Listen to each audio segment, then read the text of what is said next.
What's wrong? It's nothing. Go back to sleep.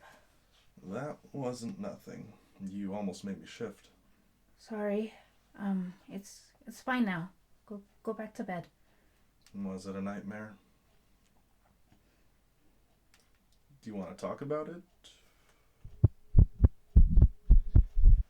What can I do? You know you can talk to me.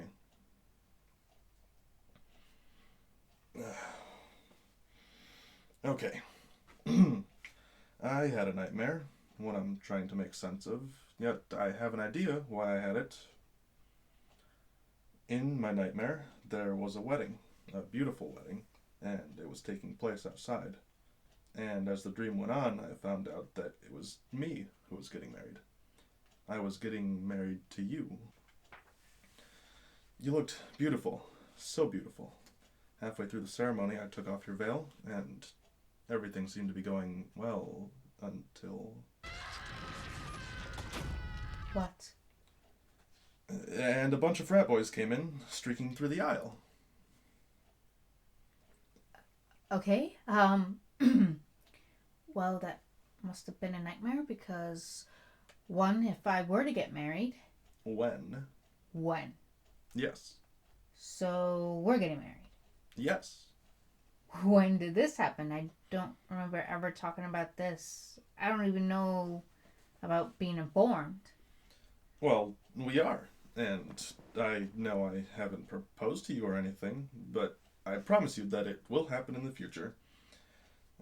When you left, I started to take what you said to heart, and when I realized how much of an asshole I was, I started to see that I was letting my own high standards get in the way of something that was real and pure, something that could be the best thing for me in the first time in my life. I realized how much life sucked before we met, and after you left. It really sucked without you, and when I heard that you were engaged to Nick Cho, I thought for sure I lost you, lost the chance to make it right with you, with us. Then, when I heard that was a complete and utter lie, a misunderstanding, I was going to go on the first plane to New Orleans and see if I could find you, but I had a gut feeling to head to Portland, and there you were, in a wolf head dress at a club, celebrating the Green Man? We were partying like the pagans do. Whose idea was that? Believe it or not, mine. Except we weren't going to do anything crazy. Well, when we do get married, our wedding will not be outside. It will be inside. Big and extravagant like gypsies? No, No? absolutely not. I want it small, simple, charming, and private. I want a small venue where only our friends and family are invited. I want a folk band, and I also like fairy lights. I do not want it held at a barn. No, no, absolute no. If that does happen, I will be a runaway bride, and you'll just have to keep up. I do not want to be around billy goats, smell like horse shit, and have hay everywhere. Well, I can assure you it will not be held at a barn. Good. Where did that come from, anyway? Okay, so when I was about 9, maybe 10, we were invited to a wedding that took place at a barn. Everything was going well until all of a sudden a baby goat started to eat at my dress. And when I went to pull away from it, I ended up ripping it. And next thing I know, I get headbutted and fall over a bale of hay and into a pile of shit. Ugh. Yeah, let's just say it wasn't my best moment. I was crying like someone had died, and the bride looked in such horror she even went as far as getting her dress dirty to help me up, and she felt so bad. She paid for the dress and everything. My family and I never went to an outdoor wedding.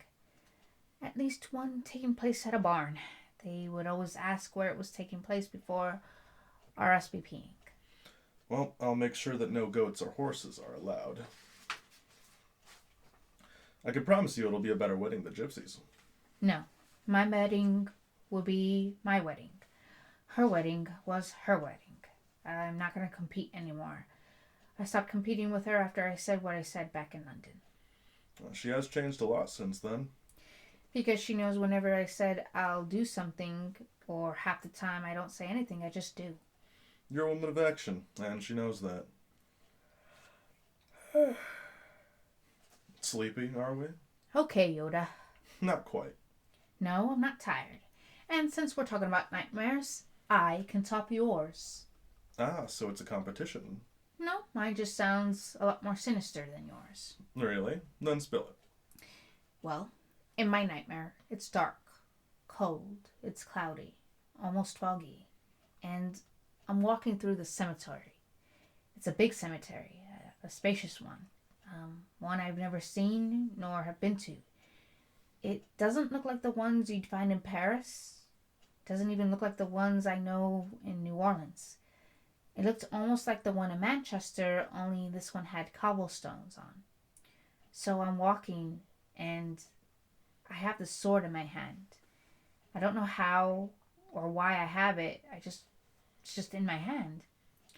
And this is when it starts to get really creepy. Like, this guy is on my left laughing, dressed up like, get this, the Phantom. You know, the Phantom from the opera. So he's singing, and I mean singing Wandering Child. A good singer, though. So as this is going on, I find myself going up to the mausoleum, and it's like dead center of the cemetery. I'm walking up these steps that leads up to the entrance, and then all of a sudden this guy, this thing, jumps down from the roof, comes at me with its razor sharp claws, which I end up deflecting with the sword. And my only thoughts are, who is this guy? What's going on? Why are we fighting? And what did I do? And this is happening as the bastard Phantom is singing. And as he's singing, he's watching us fight with anticipation, following us around as we go all over the cemetery. Then we're like playing cat and mouse around the statue till all of a sudden he disappears. I'm looking around, keeping my guard up and everything. And then I turn around, and there's Edward. And he ends up driving a dagger through my heart. That's when I wake up. And I can still feel the dagger in me.